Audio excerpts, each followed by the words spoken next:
The Yoruba people say the pest that ravages the crop stays within the crop. For years, we blamed proliferation of arms in Nigeria on porous border without recourse to our leaking armory. The House of Representatives has mandated the Adhoc Committee on Arms to investigate allegedly missing 178,459 arms from our armory, as reported by the Auditor-General of the Federation, Adolphus Aghughu. According to the 2019 audit reports, the arms, which include AK-47 rifles and other assorted guns and pistols from different formations nationwide, could not be accounted for by the Nigerian police. So where are the guns? Today there's fire on the mountain. We thought it was the ones they were bringing from Libya, Mali, and everything that has been causing insecurity alone, not knowing that, look, what we have in the Nigeria, is there not a system on ground that they can take inventory of this thing? I was thinking that for the military, systems are abused. You know, when I interviewed the theater commander of Operation Lafia Dole, he said it is not the weapons that matter the most, but the man. That the greatest thing of value is the man. That's the person to use the weapon. And I could understand what he was saying. They can supply weapons to the police. They can flood our military formations with the high caliber weapons that we need. But if policemen choose to sell weapons to bandits, if policemen choose to connive or even rent out weapons to armed robbers, what do we do about that? And this thing, it's happened before. It's happened before. When we had the Anene saga, you know, Monde Osumbo and the rest of them, that was a senior police officer. Involvement, yes. That was executed, yes, that was executed with them. Because he was the one supplying them weapons, and he will even give them information about troops movement. Somebody was supposed to go and kill them. You know? Yes, I think it was a DSP or so. That I'm not a deputy commissioner of police. DSP. No, DSP. Yes. Yes. So, how do we? Somebody, you see, reports emanating from the Auditor-General of the Federation must never be taken lightly. This is as at 2019. This is the job that we gave him, 2019, and he has done the job diligently. He has opened our eyes to a big problem. Look at this number of weapons. If you were to supply each policeman in our country his own weapon, this is more than what half of those policemen will get. Because it's not every policeman. Some sit in the office, some are, some are admin staff. So if we are to give those who are supposed to carry weapons, I'm telling you, what is missing will be more than half of what we are supposed to give out. It's a terrible thing. I've been thinking about this thing for a few days, and it's giving me sleepless nights. Where did these weapons end up? On Wednesday, we listed it. I will cover that. Yes. Now, after that, the National Assembly decided that they were going to investigate. All I can say is, let this be an investigation with a difference. Because we've seen the National Assembly investigate so many things. And nothing usually comes out of them. Yes. You know, they will give a verdict, nobody will do anything. Sometimes they will invite even these civil servants, they will be reluctant to go. Let this one be an investigation with a difference. Elsewhere, by now, heads will have been ruling. But are we simply going to sweep this under the carpet? It's too monumental to be overlooked. That's a huge huge number of weapons. When you see this and you see even trying to curb crime, and you discover that, look, even the people that are meant to be curbing crime, they are not immune from crime themselves. I think this will just confirm what many Nigerians know.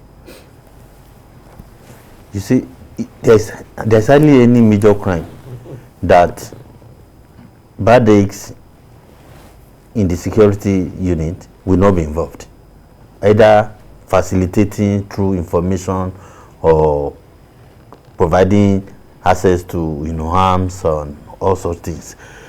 Believe me, this number of missing arms in any society is enough to cause,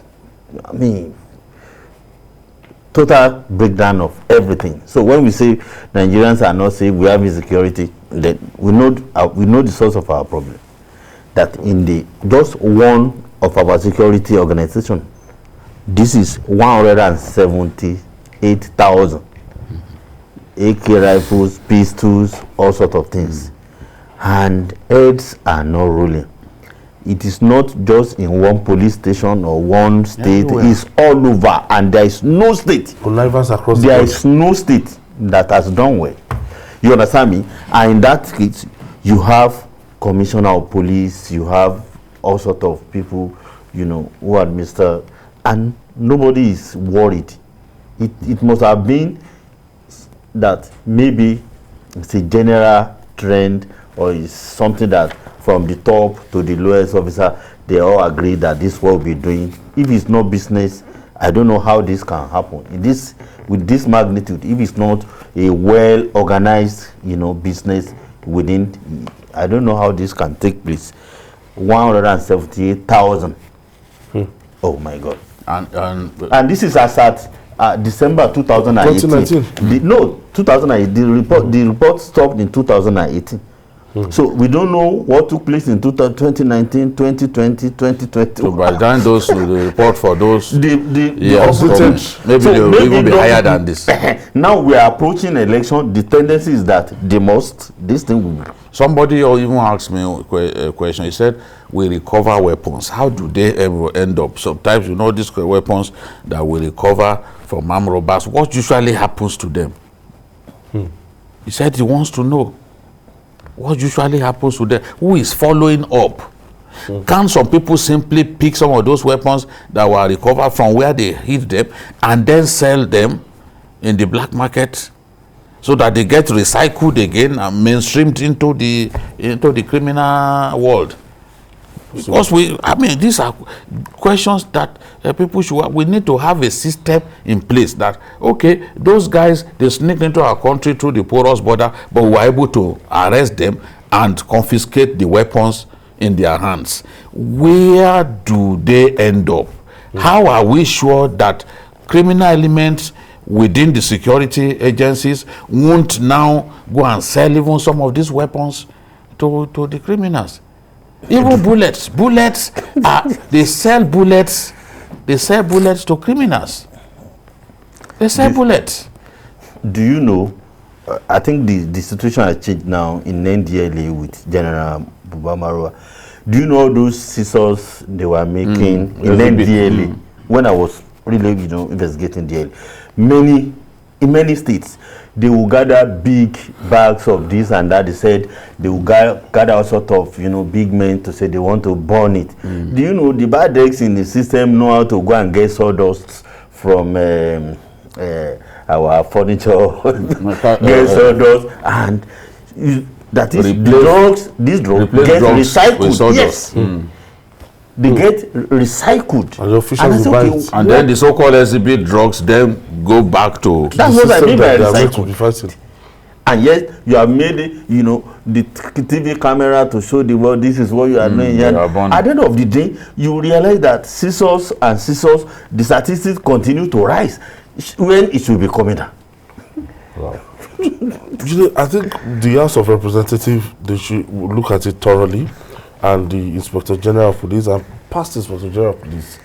No, they need to invite anybody in charge of the armory during that period. They need to heads of operation within the police during that period, during the period in question. Look, elsewhere, to get to the root of this, the probe could last months.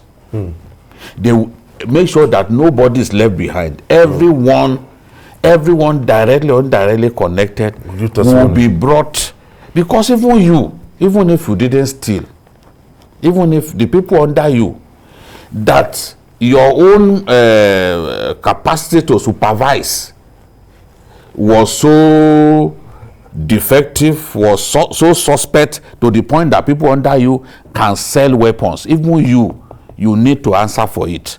So I'm saying that elsewhere, they will make sure that everyone connected, they will bring them and questions will be asked. How did this happen? Who were the people concerned? And because the auditor was talking about the need to prosecute and all that, it shouldn't even stop at that. It shouldn't stop with the people who are suspected to have sold these things, or the people that these weapons got missing in their hands. The people who are supervising them and permitted a system whereby this quantum of weapons could be stolen. Those people need to answer questions. We see how it's done in other lands. Even ex-presidents are jailed. Honestly, this is a matter that should interest the president. Beyond, province, of course, that can go on. The president needs to take, this matter very seriously. Yes. Because you've been doing whatever you are doing, insecurity has been your number one, Now, this is an opportunity to solve that problem, because without criminals having easy access to firearms, believe me, many of the crimes will not be able to. Yes. So now you shouldn't just say my house is probing.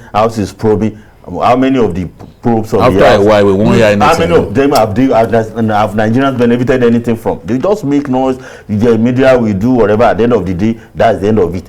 The presidency the executive should be interested in this. Ultimately, I feel that some Nigerians, they enter into this force to perpetrate crime. Yes. No doubt about it. There are people who, Obasanjo just said it when he was president. He said there are many armed robbers in the police. It's true. So just as we have armed robbers in the army, of course, have people not been arrested for? Have soldiers not been arrested for conniving with bandits? It happened in Zamfara. Soldier was selling uniform to bandits, and he was arrested himself and his wife. Although we don't know where that matter ended up. We've seen, as it happened in Taraba, an officer conniving with a notorious kidnapper. So there are bad eggs, and then killed innocent policemen who were on duty, who are serving their fatherland. What has happened to this? That is our country. That's why even this one, that's why we are worried that even this one, nothing may come out. You know, it's dangerous for us to have a situation, to have this kind of situation whereby probes that are so desirable, even before they begin, we already write them off. But we are towing that line as a nation. We talk about America. We borrow the most useless examples from America, but examples about good governance, about the way they deal with criminals. We are reluctant to do that. Elsewhere, even if you are indicted, indictment alone, indictment is almost worse than being jailed, though. Yes. In our country, people get indicted. They know that Nigerians will make noise after a few days. That's the end. So they will say, "Don't worry." After a while, they will not talk about it again. That is the thing. So this one too, who knows? After a few weeks, nobody will talk about it again. But I can tell you, in many countries of the world, this is a very big scandal. A very big scandal for which people should be put on trial and jailed, no matter how high they are. The House of Representatives now, if somebody refuses to come from the police, they want to issue a bench warrant, and who is going to enforce the bench warrant? You see, our system is just, if they ask somebody to come and that person is not cooperating with them, they want to tell the police IG to arrest that person. So how do you prove the police now? I'm sorry to say this. I don't see this National Assembly going to that extent. I'm sorry. From what I've seen so far in the last 2-3 years, I don't think this is not the National Assembly that will go as far as issuing bench warrant and all that. And remember, the institution they want to that we execute is also the police. So how do you go about it? So that's why I said I'm not expecting anything substantial from the probe, even though this is something that should have rated, one of the most important. The biggest scandal. Honestly, I'm telling you. Honestly. I'm telling you.